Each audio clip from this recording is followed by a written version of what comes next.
Thank you very much, Pennsylvania. Thank you. Thank you very much.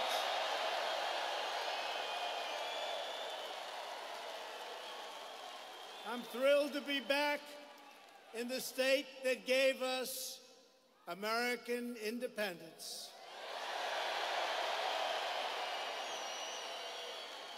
American steel, which is coming back very strongly,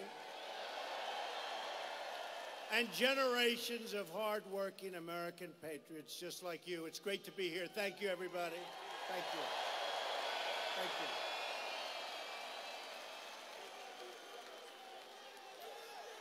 We live in a truly incredible country, and this is an incredible time. You see what's happening. We are respected again. We are respected again.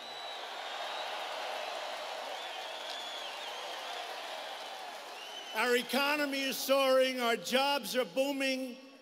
Factories are pouring back into our country. They're coming from all over the world. We're defending our workers. We're protecting our Constitution.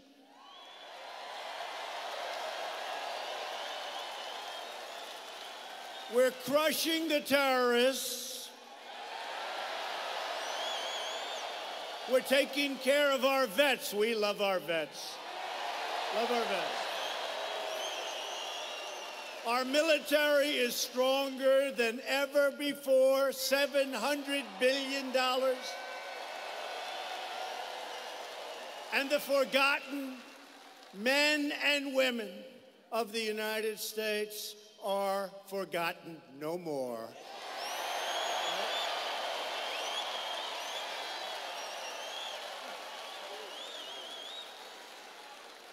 So I just watched last night our great Vice President Mike Pence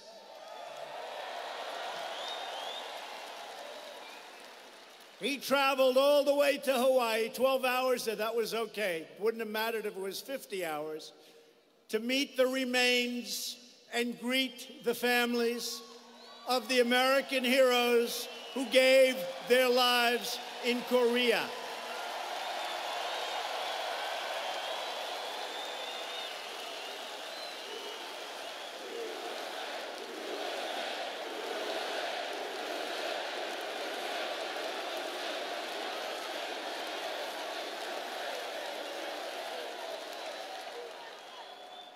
Our fallen warriors are finally coming home to lay at rest in American soil. It's been a long time. It's been a long time.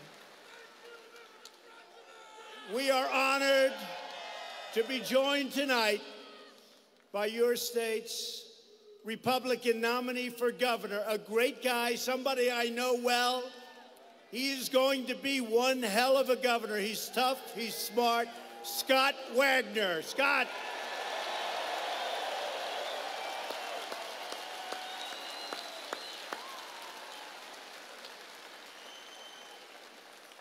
And I also want to recognize your terrific Republican candidates for Congress.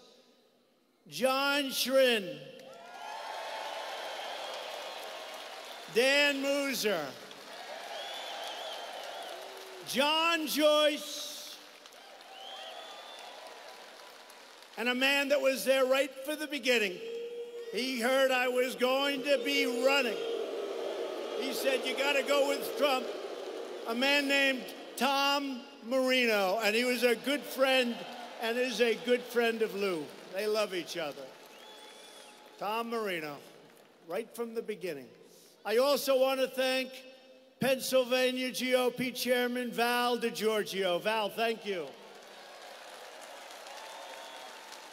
And David, thank you. And all of those people. Boy, David, you do some job on television, I want to tell you, David. Oh, and we did a great job. You know, Pennsylvania, for years and years, they talked about Pennsylvania will be won by the Republicans, right? It always got away. Nobody knew what happened. It always got away, but we won the state of Pennsylvania, remember? Remember?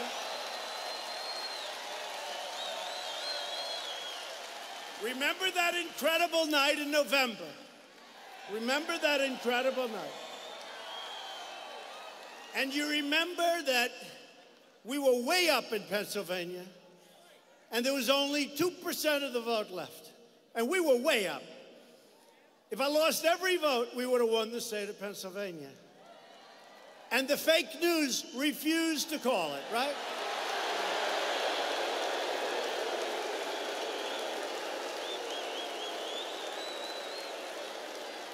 They refused to call it.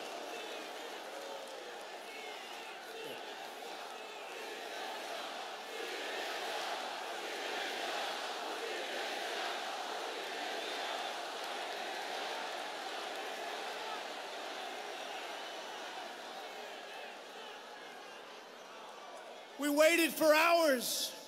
We were at 98%. I said, what's going on?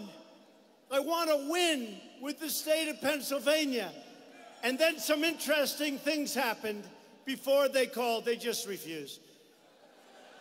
They said, Donald Trump has won the great state of Wisconsin. Right? They said, Donald Trump has won for the first time in many years, both of them, the great state of Michigan, and you people didn't get the privilege of taking us over the top. Next time. Next time.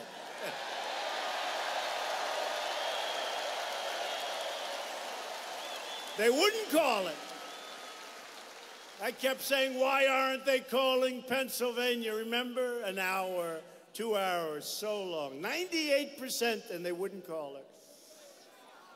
Well, they were suffering that night. That was suffering.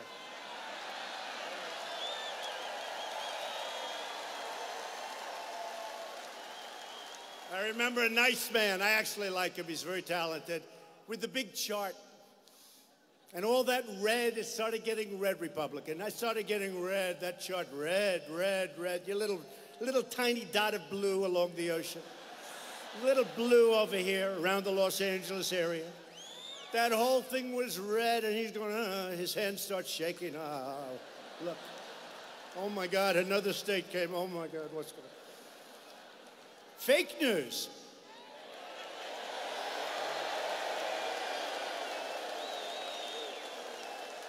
You know what you call them, right? Suppression polls, right? Suppression. They give you phony polls so that you say, you know, darling, we have an election tonight, but Trump won't win because the polls are so bad. But let's go to a movie, and then we'll come home and we'll watch his defeat. There's only one problem. Nobody believed him, and everybody went out to vote. Right? Everybody went out to vote.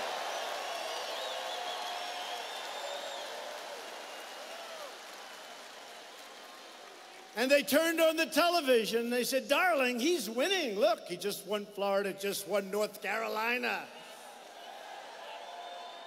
He just won South Carolina. That was some night. Was that an exciting night? That was an exciting. One of the world's most. You know, they kept saying the state of Texas, which I thought, you know, every rally I went to was like this.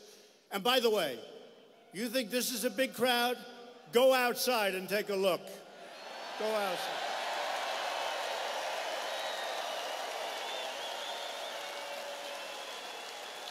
But I'd go to Texas, and I said, boy, are we popular in Texas. All right, get him out, get him out.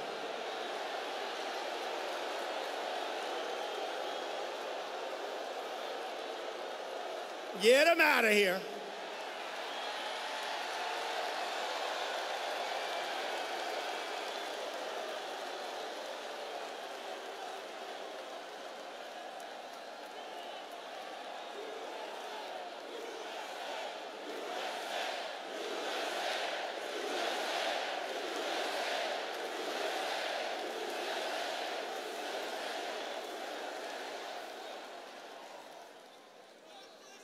So, getting back to Texas.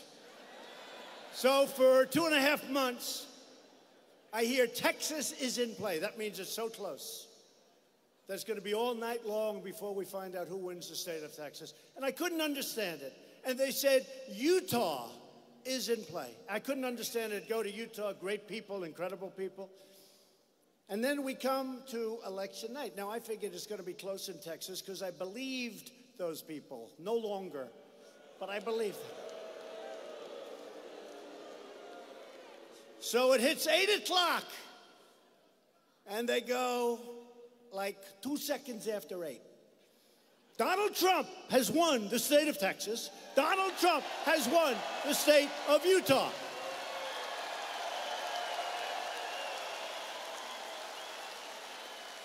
And we won by so much. And I said to my people somewhat innocently, what was that all about? They said, sir, it's suppression. If they convince people through the polls, people don't go out to vote. But I really mean it. Our people went out to vote. And no better instance than the state of Pennsylvania. No better instance.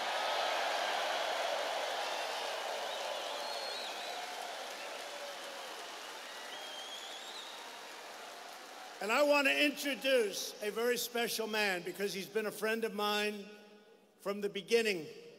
He's been with me. He said, you're going to win. You're going to win. He's a great political person. He's a leader. He's running against somebody who's so overrated. I mean, this guy. You know, I was telling a little story on Bob Casey. I've been there. I have to do this before we introduce Lou. So I've been in Washington now for more than a year and a half. I hardly, I mean, honestly, I'm not sure I ever met Bob Casey. I never met him. And I'm sure I did. I shook his hand. But I'm not sure. Now, his father was a good man. Knew him a little bit. But we're dealing with a totally different person.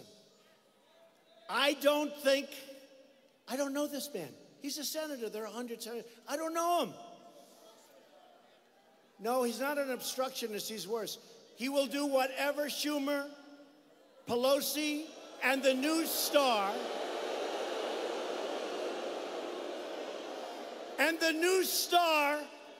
of the Democrat Party tells him to do. You know who the new star, you know who their new leader is? Maxine Waters. Very low IQ. Low IQ. No, Maxine Waters is she's like their new star. But I want to introduce somebody that really is a star. He's smart, he's strong, he loves this state. People are just starting to know him, but I've known him for a long time. And you know, when he wants something for Pennsylvania, he is brutal. He's brutal. So, if you would, Lou Barletta, please come out. Lou Barletta.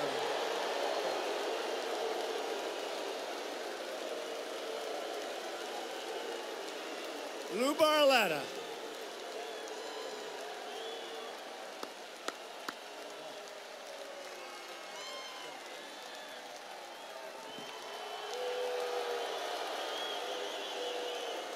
Thank you. Thank you. This is amazing. This is just amazing. You know, I never ever thought in my life that I would ever become a politician. I never thought that I would become a mayor. I never thought that I would become a congressman. But never in my wildest dreams did I ever believe that the President of the United States would come to my home area to help me win an election for the United States Senate.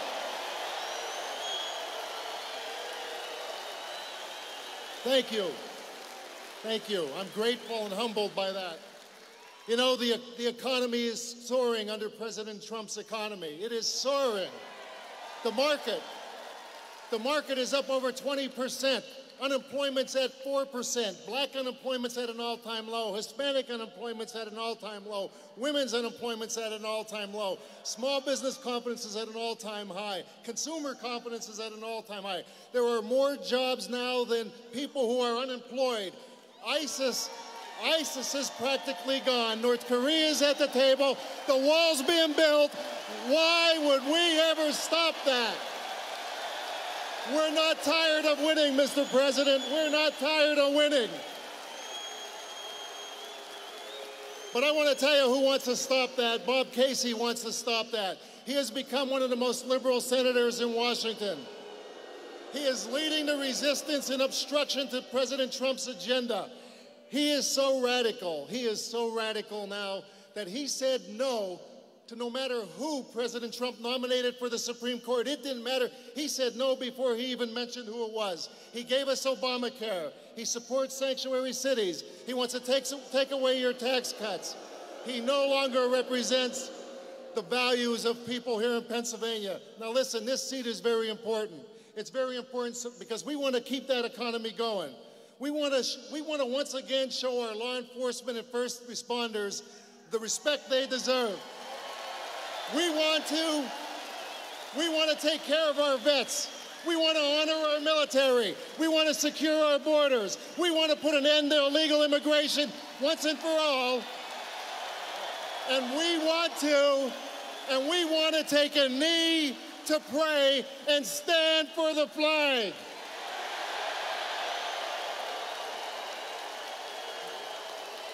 Now I need everybody here and everybody watching to help. Help me, help President Trump drain the swamp and make America great again. Thank you.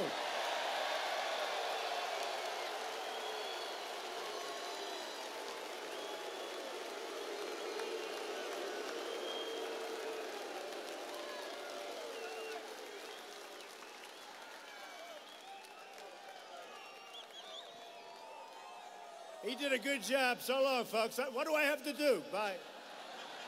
So Lou, you don't know Lou. Some people, they don't know him well. I've known him well for a long time. All I had to do, I wanted him to get this position to run. I said, all I have to do is introduce Lou Barletta to the public a little bit, because he's known in his area, his district. He's like a legend. He was a great mayor, a great congressman. But the state didn't know him really as much, and tonight they all know him. This guy is a dynamo. He's incredible. And I have to say, you're dealing on the other side with the exact opposite. Lou mentioned some of the things, but when you think about Justice Gorsuch, you don't do better than that. You don't do better than that. And Casey voted against him. And now we have somebody that's extraordinary.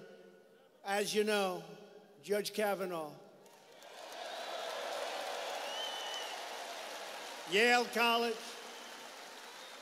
Yale Law School, top student, top of everything. They predicted 15 years ago, when he was with a lot of other talented people, someday he'd be a Supreme Court judge. And you know what? I think Casey doesn't even want to meet with him.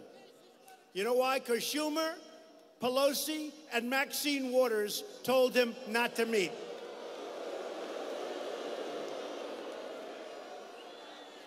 So he was no, and probably will be no. Maybe after tonight he'll vote yes, but I doubt it. Because his bosses are telling him what to do. And they always have. Not the father, but the son, yes. So they have no on Kavanaugh, no on Gorsuch, no on massive tax cuts. In fact, Casey and the group, they want to end the tax cuts and increase your taxes. Somehow that doesn't play well. Somehow that doesn't play too well. And you know what else he was no on? The biggest thing that only really the business people in this room fully appreciate, he was no on regulation cutting. We had regulations that made it impossible to do business in this country. Highways would take 21 years to get approved. We have it down to 2 years, and it's going to be 1 year very shortly.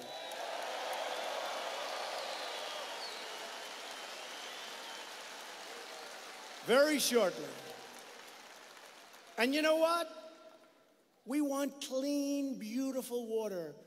We want crystal clear air. We want our air to be the best. It is right now. It's the best it's ever been. But you don't have to go through 97 different approvals over a 20-year period. And we may reject plenty, but we're going to reject them in a year, and they can go on to do something else. We're not going to take them down the line 20, 21 years, and then you have a 3-2 vote against the project where people work their entire lives to get it approved. So we've gotten rid of massive amounts of regulation. Bob Casey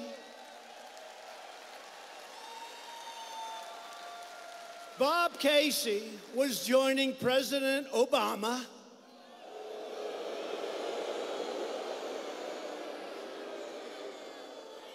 and his horrible attacks on our clean coal industry. Bob Casey was making it absolutely impossible for the miners, and Lou Barletta was fighting on behalf of our miners, our mines, our companies, and our beautiful Pennsylvania clean coal.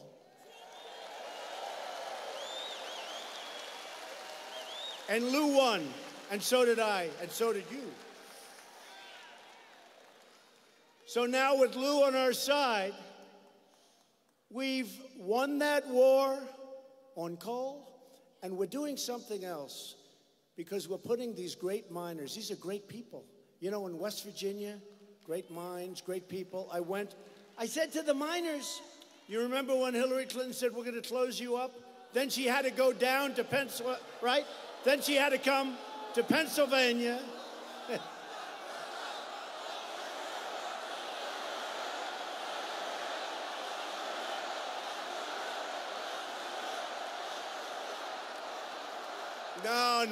No. They only want to hurt Republicans. They don't want to do anything. But you know what? It's all changing, folks. It's all changing.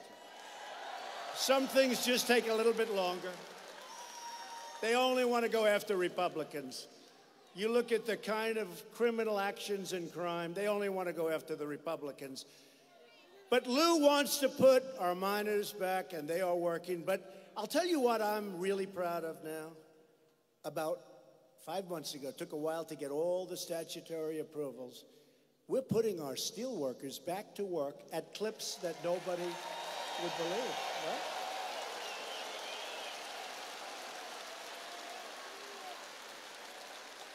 U.S. Steel is opening up 7 plants. Nucor is opening up a brand new $250 million plant in Florida. Just left Florida. Did anybody like that one? Wasn't that great? Great state of Florida. That was another one. They say the Republicans are going to have a hard time winning Florida. We won Florida quickly. They announced that one early in the night. And we're doing better. The nice part, we're doing better in all of these states than we did on election night. Much better. Despite only negative publicity, only negative stories from the fakers back there.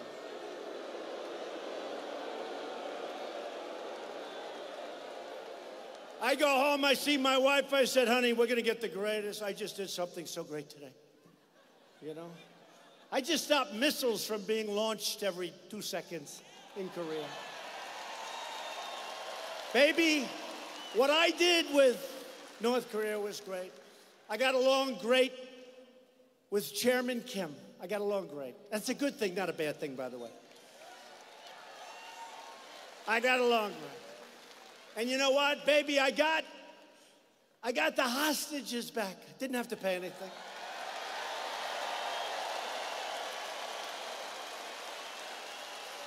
And you know what, honey? They're not testing anymore nuclear. They haven't had a test in 9 months. And you know what else?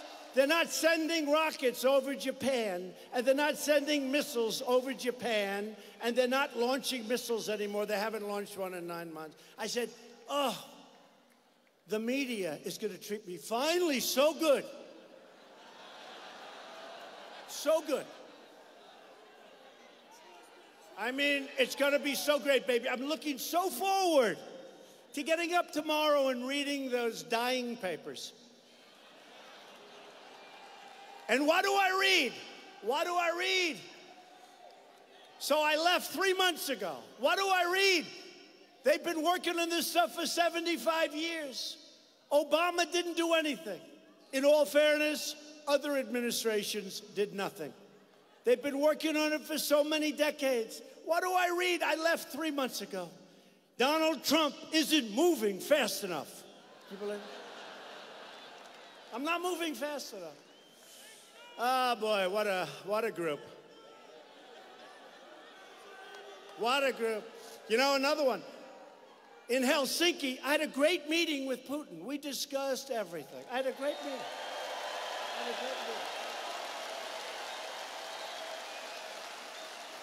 We got along really well.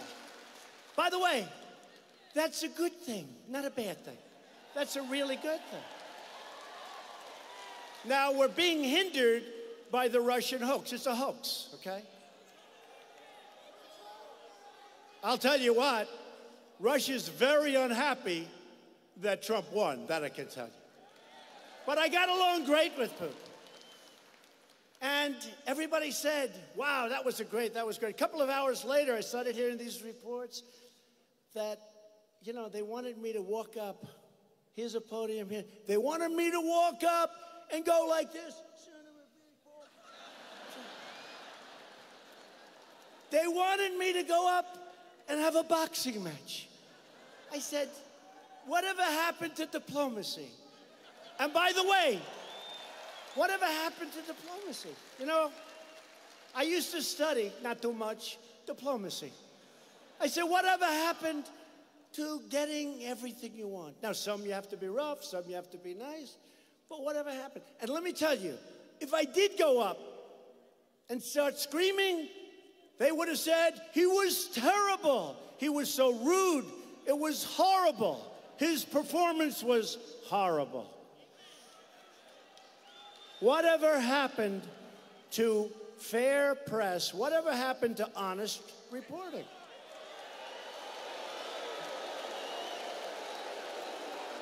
So we had a great meeting with Russia. We had a great meeting with Putin. Although they just hammered because they really thought I was soft. Soft.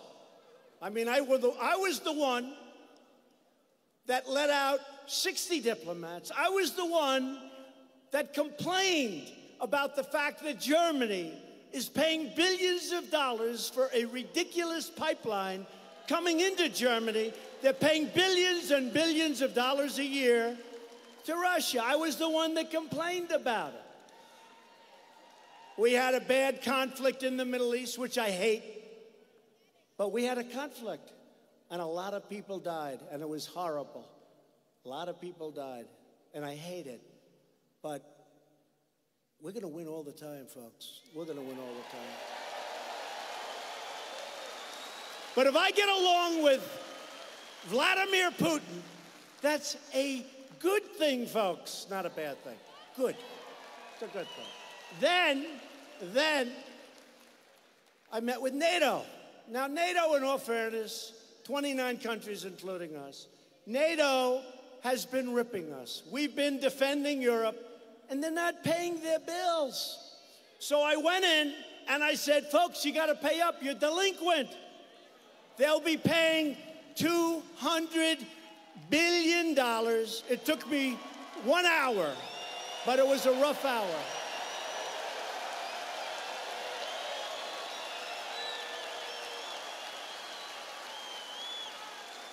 The head of NATO, Secretary General Stoltenberg, said to the press, they don't report it. They only make up stories. They only make up. So what happened, he said, last year alone, because of what I did the previous year, we took in $44 billion more. You have to understand, this is money to guard against Russia. I wouldn't say Putin's thrilled about that. Not thrilled. 44. Now, they will be taking in over a short period of years, $200 billion. $200 billion. Are you okay? Is it okay? Are they okay? You're all right? We got to stick with our people that wait here for hours and hours, right? Come on. Are you okay, darling? Good. She looks good. We got to stick with those people. Anybody in this front row, they've been here for many hours. Thank you, darling. Thank you.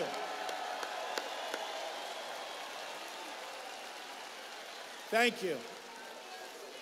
And come back. If you want, come back after you get a little bit better. You come back, darling, okay? Come back, all right? You come back. Make sure she gets back. We'll bring her up here.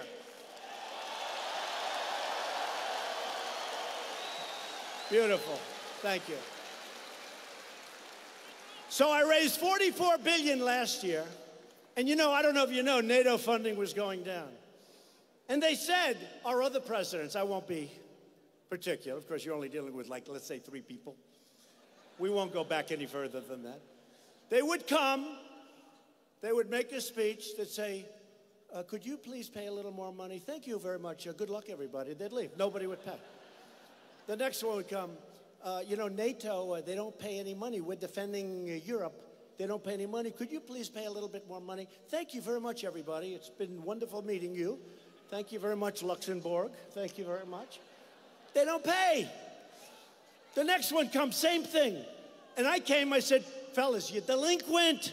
You got to pay. You got to pay.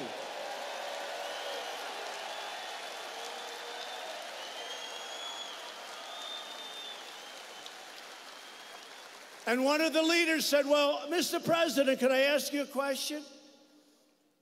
If we don't pay, what are you going to do about it?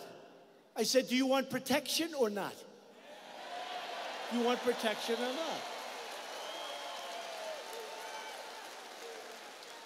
So I said to my wife, you know, I just raised like a couple of $100 billion, and it was like so easy. It was so easy. I said, honey, wait till you see the press I get on this. It's gonna be great. And here's what the fake news said, largely. They said Donald Trump, our president, was extremely rude to presidents and prime ministers, and in a couple of cases, dictators, but that's all right. That Donald Trump was very rude. They don't talk about the money I raised. I was rude, and I wasn't. Actually, I have a better relationship with every one of them than any other president has had. Every one of them. And they respect us again. They respect us again. So NATO is very well funded. These countries are starting to pay up. Got to pay up, folks. You got to pay up. You know, we went through the entire room, and the last gentleman, a prime minister, said, you know, we're all saying how wonderful everything is, but I don't think the president of the United States is happy. Nobody's talking about that. And he looked at me and said, President, this is before they made the commitment. I said, President, are you happy? To me. I said, no, thank you for bringing it up. This is after they went through 28 people. I said, thank you very much for bringing it up. And this gentleman, and maybe they'll find a transcript, he said, we got to make the president happy. I said, the only way I'm going to be happy is you got to pay your bills, folks. You got to pay your bills. Because the United States is not going to continue to spend our money, our sweat, our tears, our blood on people that aren't. And you know, I don't know if you know it. And I said to them as a room, I said, look, I'm all for NATO. One thing I know is that NATO, which protects Europe, is better for Europe than it is for the United States. We're way far away. You know, you'll listen to some of the generals, sir, they are an ally. We must protect them. Saying they're a long way away. I'm all for NATO. You know why? Because now the money is pouring in. And they said I treated them badly. And I didn't. I have such a great relation. So I'm very proud of it. So when I woke up, I said, this is going to be great. Finally, I'm going to get great press. This is going to be great. And I got hammered by even NATO. So NATO's in great shape. Our country's in great shape. We're so strong again. So strong. We're so strong.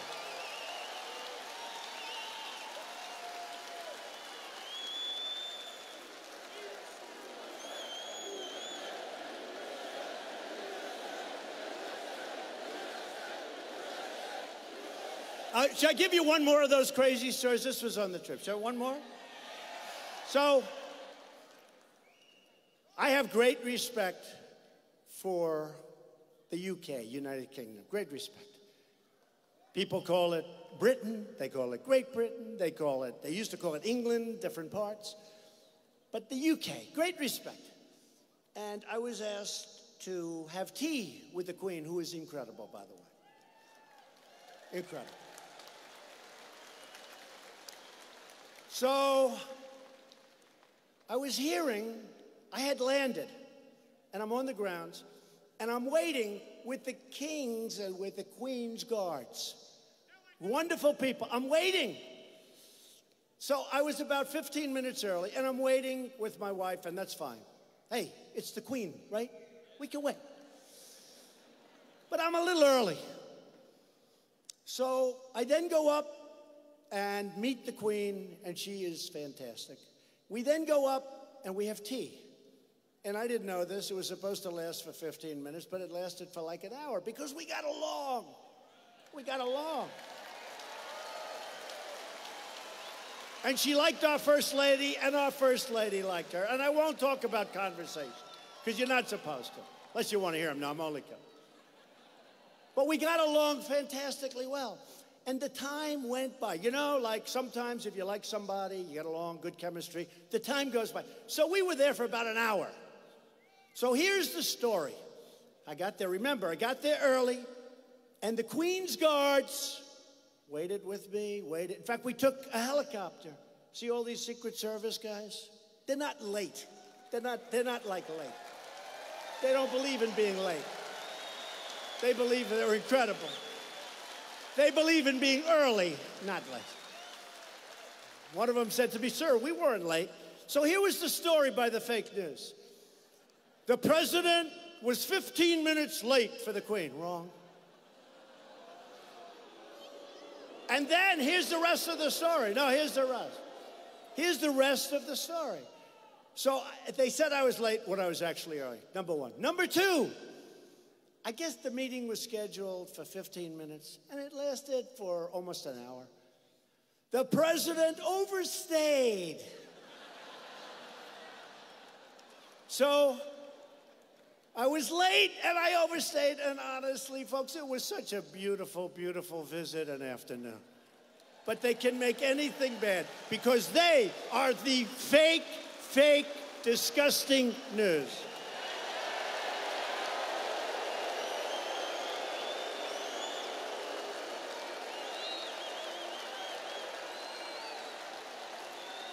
All right, let's get back to some boring subjects like Bob Casey.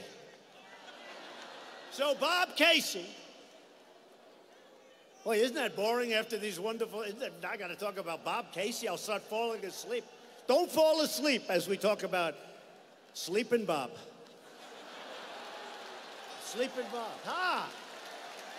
That's it, Sleepin' Bob. That's it.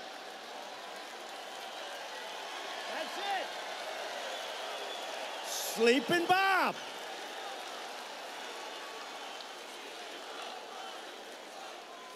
So Bob Casey is for open borders. In other words, look, folks, hey, folks, I went to school in Pennsylvania. I went to a great school in Philadelphia. Great. The best. I went to the best school. And you wouldn't believe it, but I was a very good student. These people would never tell you that. But you know, I know the people of Pennsylvania very well. And they're not for super liberal Democrats. It's just not, unless maybe the world has changed. But Bob Casey wants open borders, which means crime. It means crime. You see this. He wants people to pour in, and if they pour in by the millions, that's, I guess, okay. I don't get it. Lou. Yeah. Build it. We're building it. We're building it. We're building it.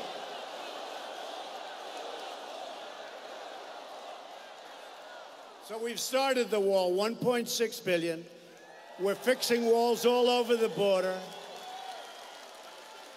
And we're going to start to get very nasty over the wall. You know, the Democrats, anything I want, and it's not even the Republicans. I don't know if they care about the Republicans. They care about me. They're very concerned. Anything I want, they want to oppose. You know, I just figured out how to do the wall. I'll say, I don't want to build a wall, and they'll insist on building it.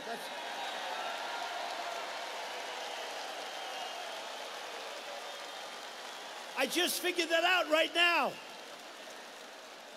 So Bob Casey doesn't mind MS-13 coming in. These are the slicers. They slice people up, and they're... Hey, remember I called them animal, and Nancy Pelosi scolded me. How dare he call another human being an animal? They're animals.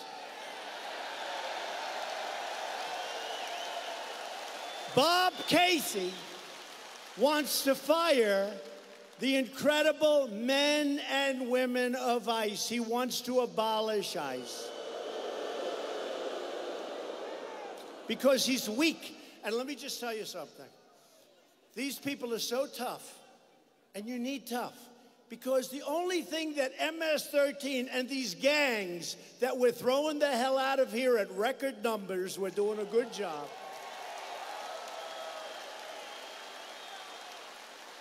But the only thing that these gangs understand is tough. They don't understand a nice person, like the gentleman in the second row. He's a nice man, I can see. Sir, you wouldn't last 2 minutes talking to ICE. I hate to say it. His wife knows I'm telling the truth. We need strong people. I have a sheriff who's a great friend of mine. And he said, and he's had a problem with the MS-13 people. He said to me, you know something, President? I really don't mind if ICE comes in and does the job. I really don't want. You know, this is tough stuff. They want to get rid of these incredible warriors. They're warriors. We're fighting a war, and we're fighting a war on drugs. They're bringing in drugs. They're bringing in lots of bad people. We're getting the hell. We're stopping it. So we're going to be taking some very tough actions. We're going to be taking some tough actions. I don't know if it's before the election or after the election. You know, a lot of the Republicans say, and they're good, we need more Republicans, but they're friends of mine. They say, President, you know, and some of them are really tough guys, and they said, sir, we're better off if we wait till after. I say, it's better before. Let's do it before. Sir, we're better off. You know who thinks it should be before? Rush Limbaugh thinks it should be before the election. You know who else? Sean Hannity. A lot of them. A lot of them. Great people. Now, a lot of people think, but a lot of great Republicans, well-meaning. I don't mean like they're well-meaning. They say, look, we have the best economy ever. We're doing great. Maybe we don't want to complicate it. And I understand it. You know, I'm a little torn myself. I would personally prefer before. But whether it's before or after, we're either getting it or we're closing down government. We need border security. We need border security.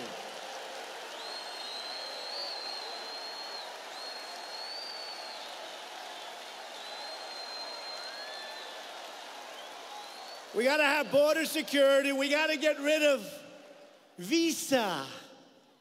How about that? Visa. Visa lottery. You know what a lottery is?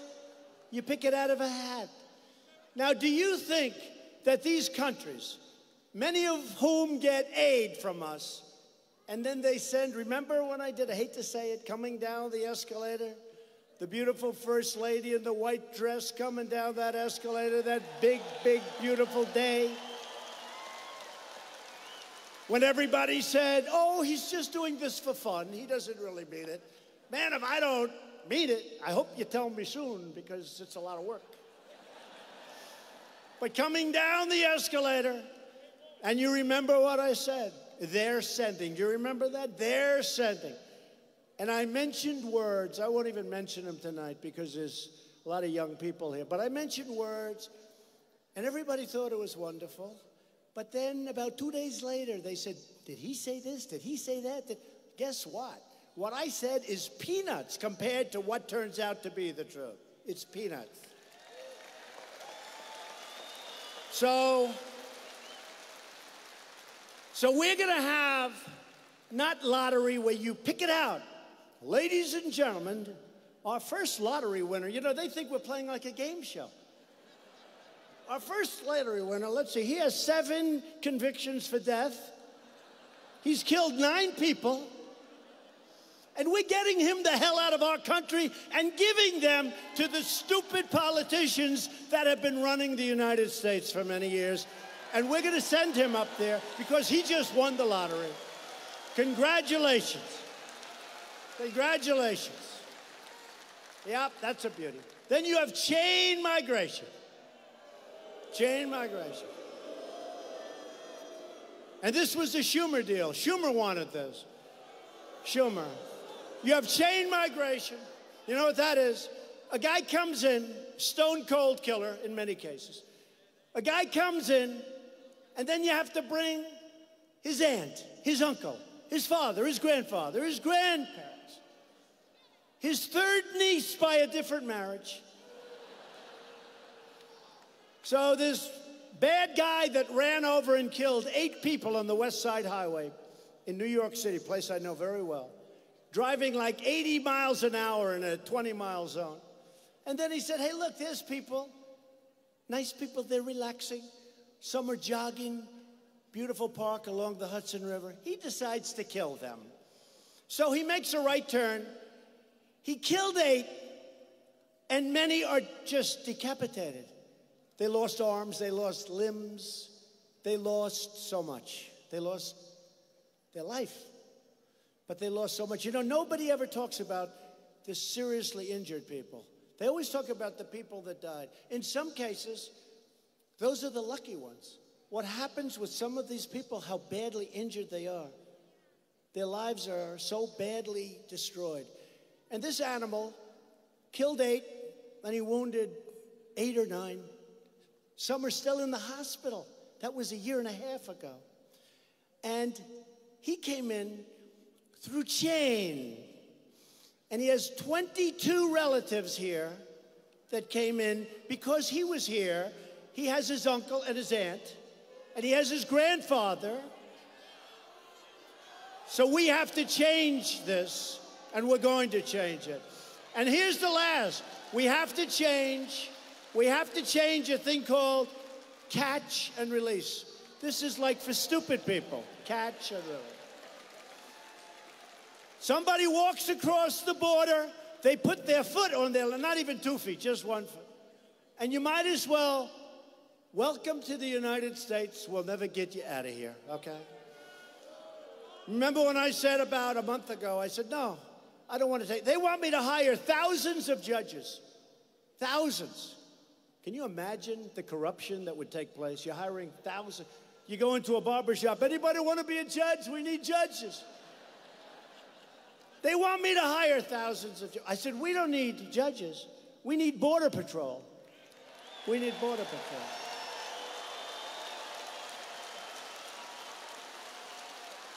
If you have a house and somebody goes to sleep on your lawn, you say, sorry, folks, get out of here. If you call the police, they're going to remove. They're going to tell you, it's your lawn. This is our country. This is our country. You get the hell out. And we're doing really well, but we have really bad laws. You know, we're setting record numbers in terms of positive stuff, but we just have bad laws. So catch and release. You catch him. Now you take his name, and then you release him. And he's supposed to show up to a court hearing. The problem is there's thousands and thousands of people. We don't have enough judges, but hopefully the Justice Department will get moving on that. Hopefully. Come on, Justice Department, get us some judges over there. Focus, focus. So they come back 3 or 4 years later. But here's the problem. They never come back. They don't come back. Why the hell would they come back? So a very tiny percentage comes back. So you catch a stone-cold criminal. You take his name. You see he's a criminal. You see he's bad in many cases. Catch and release. You catch him, and you then release him. And he now goes into your wonderful towns. He now comes to the wonderful state of Pennsylvania. Catch and release, we have to end it. So we have to end catch and release. We have to end our lottery system. And we have to end chain migration. And we have to build the wall, and we're going to do it.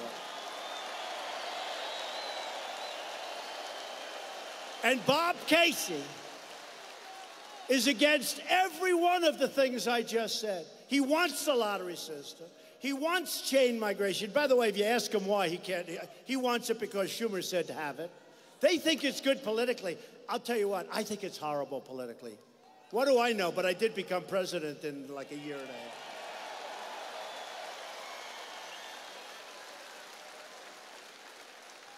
So we need Republicans. We need Lou Barletta. He is tough. We need Lou Barletta. We do. He's tough. If they're liking you, Lou, they're liking you. I could have told you that a long time ago. All you have to do is meet him. All you have to do is see him. I hear that Bob Casey is afraid to debate Lou Barletta. He doesn't want to debate. I hear he's afraid to debate. Is that true? I hear he's afraid to debate. Oh, I want to watch that debate. I want to be... Is the President of the United States allowed to come into the debate forum, where you probably have 25 people watching, and is he allowed to sit in the front row watching Lou Barletta destroy, in the debate, Bob Casey? Am I allowed to do that? Because if I am, I'll be there. I'll be there. That will be great entertainment. That'll be great entertainment. I've seen this one before. He's tough. So I want to thank Republican leadership because America is winning again.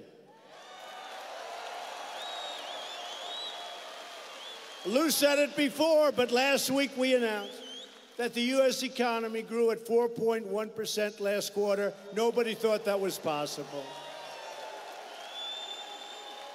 And if the Democrats got in, that number would be 1.2. It could even turn negative. It was going to go down. We were set to have, because of the regulations, it was choking. We were being choked. Don't forget, I approved the Keystone XL pipeline, and I approved the Dakota Access Pipeline. 48,000 jobs in like my first few hours in office.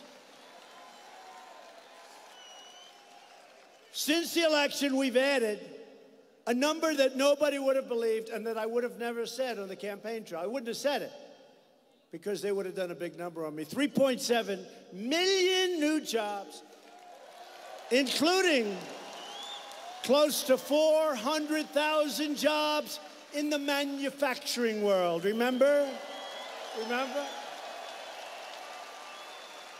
Remember when they said manufacturing is dead? Oh, it is? Well, who's going to make things? I mean, tell me. Manufacturing is dead, they said. We've added 400,000 incredible jobs.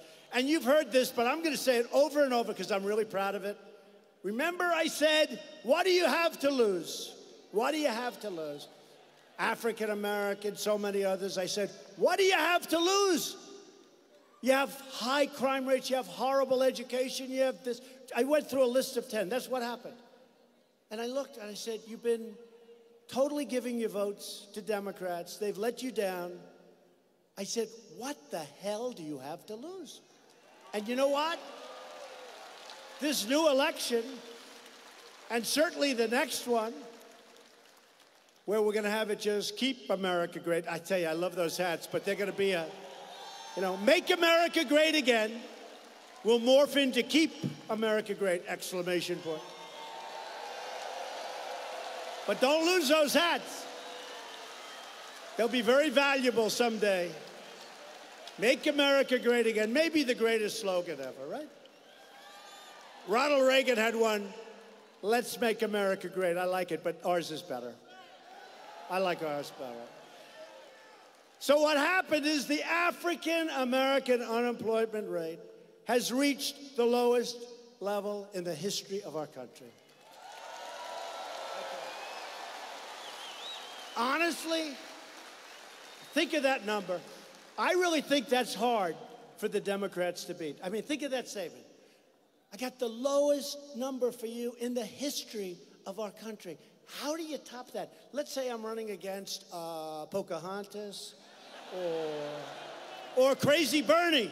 I tell you, I got to hand it to Bernie. I saw him up there the other day. That hair is getting whiter and whiter, and he's getting crazier and crazier. And I saw him. We'll stop Donald Trump. We're stopping him. We're going to stop.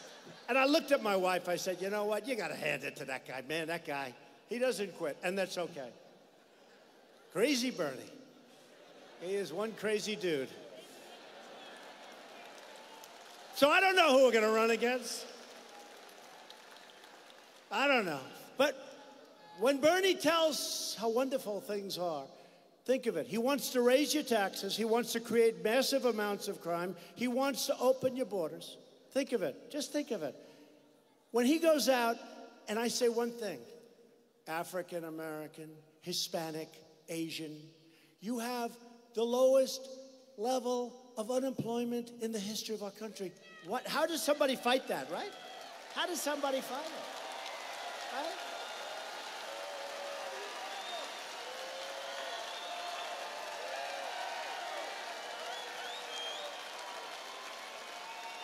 How do you fight that?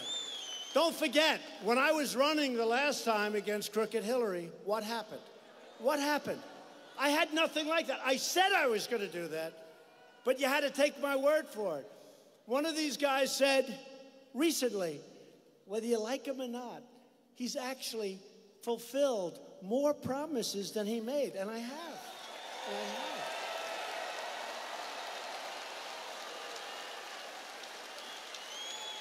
And I had Obamacare done, except one guy at 2 o'clock in the morning went in and said, he went thumbs down. Even though he campaigned for years, repeal and replace. All right, but we've done a number on Obamacare. We're coming out with tremendous health care plans. We've gotten rid of the individual mandate, the most unpopular thing probably in our country. Gone, gone. No individual mandate. Where you have the privilege to pay a fortune as a penalty in order not to pay a fortune for bad health care. Think of that. Is that a good thing? I don't think so. We got rid of it. It's gone. You know how many people have come up to me and said, thank you very much for getting rid of the individual mandate. Sounds so nice. Isn't it a beautiful term? The individual mandate is wonderful. See, I'm acting presidential now. The individual mandate. The individual mandate is a disaster. It sounds good. Like the Affordable Care Act was not affordable. Remember when Bill Clinton got up? He said, the problem with the Affordable Care Act is that it's not affordable. And then you didn't hear from him for 2 weeks because he got the hell knocked out of him by Crooked Hillary. For 2 weeks, he went dead silent. They wouldn't let him out of the house.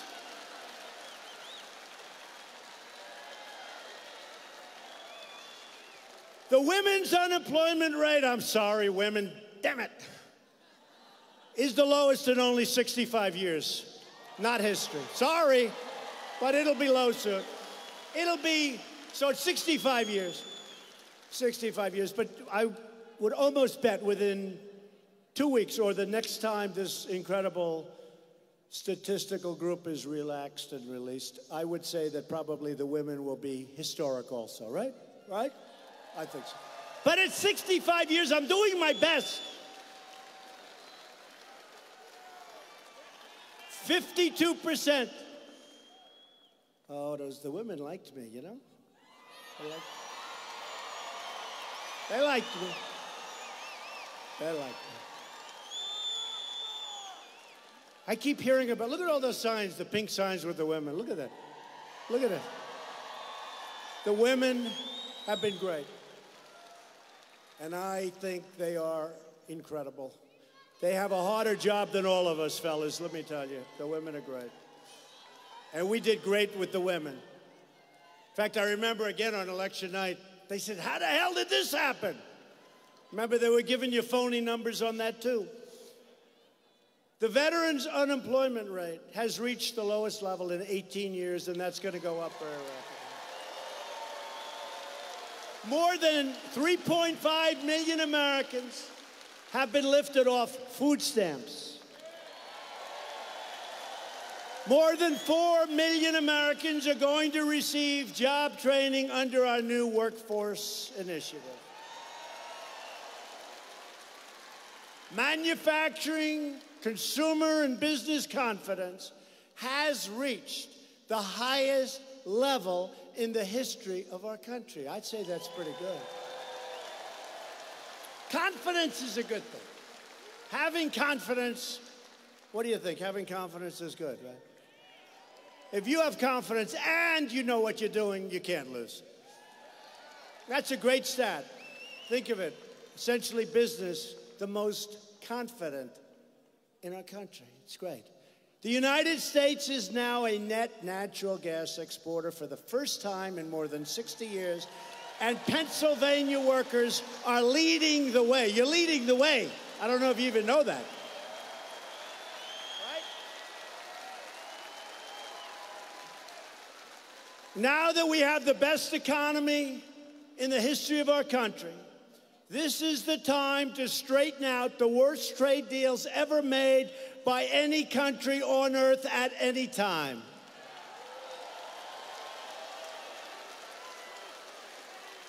For generations, Pennsylvania steel and Pennsylvania coal made this state the center of the industrial world. The workers of Scranton and Bethlehem and Allentown and Wilkes-Barre were the backbone of American might. They really were the backbone of our country, the backbone of American strength and might. But the loyalty of our workers was repaid with betrayal. You were betrayed by our politicians. You were betrayed by the people that ran our country, but you're not betrayed anymore.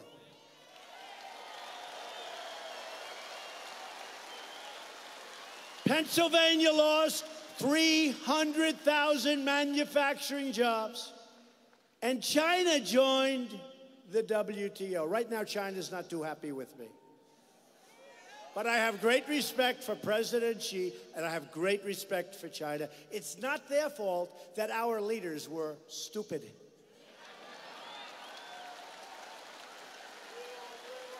For decades, our politicians ran for office pledging to crack down on unfair trade, but they never did it. But once elected, they did absolutely nothing, and our workers and our country got ripped off like no country ever before in the history of the world. We got ripped off. It was a massive, massive transfer of wealth to other countries. The politicians just watched as other countries stole our jobs, plundered our wealth, and looted the crown jewels of the American economy. But I am not another politician. I keep my promises to the people. I didn't need this. I didn't need this. I didn't need it. I had a very nice life. I didn't need to be, you know, I used to get actually good press. I didn't need this, but I love it. I love it because we're doing things that are historic. There has never been, and even these people back here, these horrible, horrendous people, even these people back there stand, look at it. It looks like the Academy Awards. There's so many. You ever see this? Is this the Academy Awards you're doing?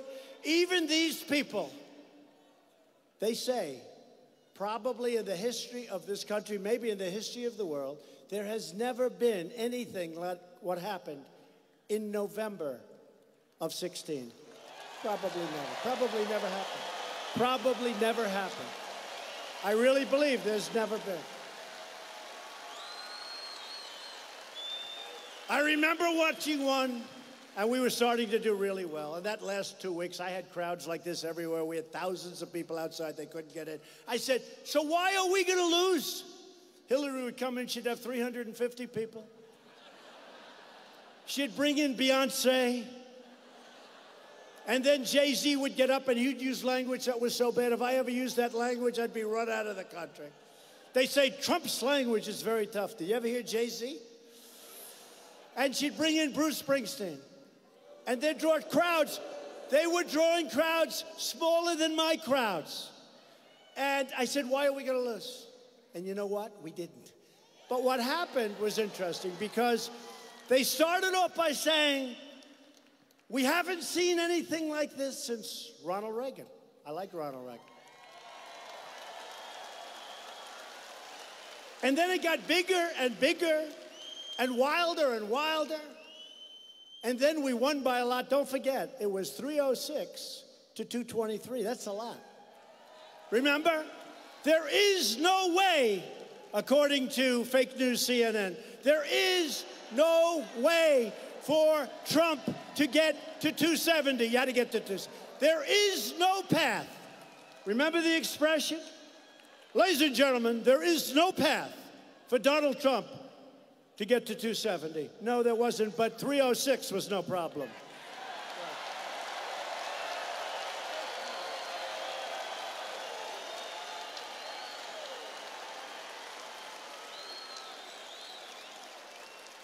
So after years of rebuilding other countries, we are finally rebuilding our country. In the numbers that were just released, the reporters didn't cover this one. To me, it was maybe more important than the 4.1 because we're going to be doing a lot better than 4.1 as things go. For the first time, maybe ever, the trade deficit just fell, think of that, for the quarter, $52 billion. Nobody reports it. Why don't you report that? Just fell by $52 billion.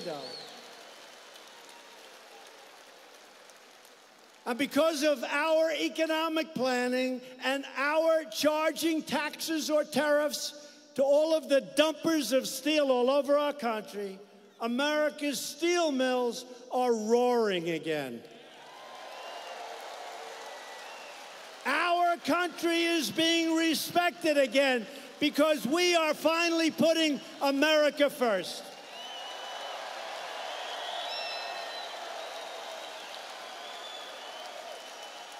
We've eliminated a record number of job-crushing regulations. I withdrew the United States from the unfair and very, very expensive for our country Paris Climate Accord. So unfair. That was another great ripoff. Republicans just passed the biggest tax cuts in the history of our country. And the Democrats want to lift them way up. Remember that when you go to vote, they want to end your tax cuts and they want to lift it up so they can waste your money on a lot of nonsense. And very importantly, we saved our family farms and our small businesses from the estate tax, also known as the death tax. No longer the death tax. No longer will they pay the estate tax. Our family farmers. The individual mandate's gone. The penalty is gone through association health plans. You know that. The association health plans are giving us and allowing Americans to join forces to buy much better health care for a fraction of the cost, and you can go cross state lines and negotiate with everybody you want to negotiate with. We've invested a record $700 billion in our military and $716 billion next year. We're rebuilding our military with the finest planes, the finest missiles, the finest ships anywhere in the world. We had to do it. We had to do it. And they're all made in the USA, folks, called jobs still.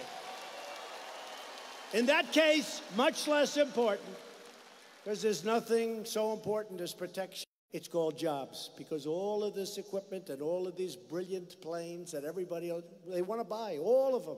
We have a backlog. We make the greatest military equipment in the world. We make the greatest jets. We make the greatest ships. We make the greatest missiles. We have the anti-missile missiles that shoot down missiles many, many miles away in the sky like a needle in a haystack. They shoot them down. Hard to believe. And we're surrounding our country with them, by the way, if you don't mind. Remember when other countries said, we don't want you to put defensive missions and missiles in your country. You don't want us to put explain that to me, please. Remember? They used to get angry when we would put defensive missiles, anti-missile missiles, in our country. And so we wouldn't do it. No thanks. We'll put them in, if you don't mind. And I've directed the Pentagon to begin the process of creating a sixth branch of the United States Armed Forces called the Space Force. Very important.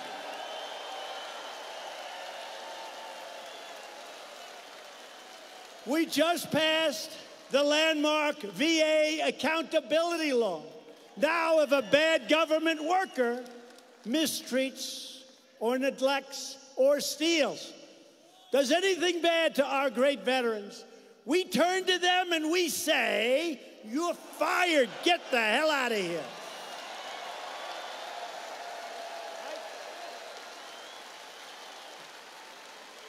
Got to do it. Got to do it. Maybe most importantly, that was 40 years they tried to get accountability. But even more, I wanted veterans' choice, where if a veteran isn't properly served, if they have to wait 3, 4, 5 weeks, can you imagine yourselves? The doctor says, oh, that's okay, come back in 22 days. People that were not ill end up being terminally ill because they can't see a doctor. So we passed, they've been trying to pass it for 40 years. We just passed, I signed it a month ago, Veterans' Choice, where a veteran, our great, great veterans, if they have to wait for a long period, they go outside, they go to a private doctor, and we pay the bill. Right? I withdrew the United States from the horrible and very expensive, and a deal that didn't work, the Iran nuclear deal. And I hope everything's going to be fine with us in Iran, but I will tell you, they are a much different country than they were 4 months ago. I also recognize the capital of Israel, and 5 months later, we opened the American Embassy in Jerusalem.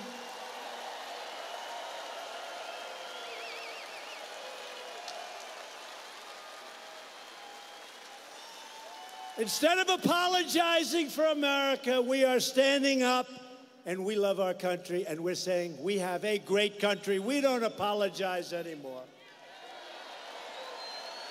We're standing up for the heroes who defend America, and we're proudly standing up for our national anthem.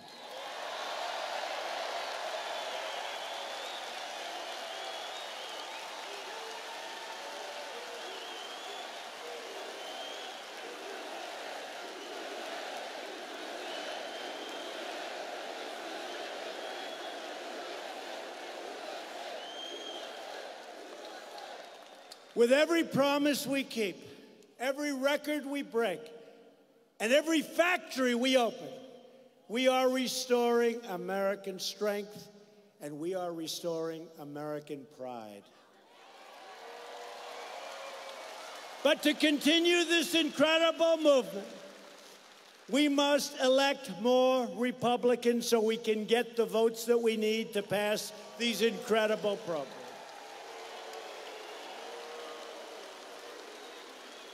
And most importantly, get your friends, get your neighbors, and get out and vote for an incredible champion, an incredible winner, Lou Barletta.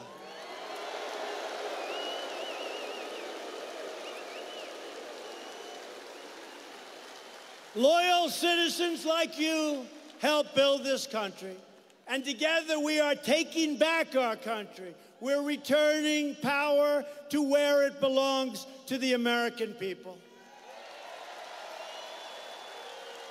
This is the state where our founding fathers declared our independence, signed our Constitution, and defended our God-given rights.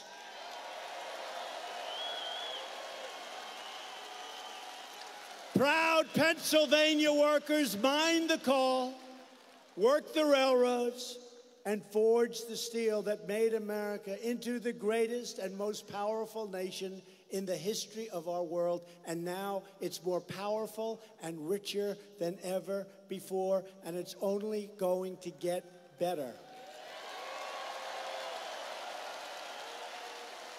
From Valley Forge to Gettysburg to Normandy, Pennsylvania patriots gave their sweat, their blood, and their very lives to protect our families, our freedom, and our great American flag. We stand on the shoulders of these American patriots who knew how to work, knew how to fight, and knew how to win. They knew how to win. With your help, your voice, and your vote, we are going to keep on fighting, and we are going to keep on winning. We are going to win so much, perhaps some of you, but not all, will get tired of winning. Anybody gonna get tired of winning? We will never give up. We will never give in. We will never back down.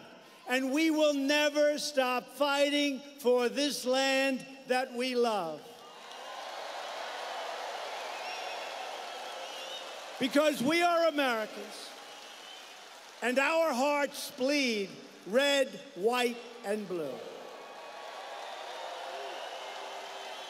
We are one people, one family, and one glorious nation under God. And together, we will make America wealthy again. We will make America strong again. We will make America safe again. And we will make America great again. Thank you, Pennsylvania. Vote for Lou. Thank you.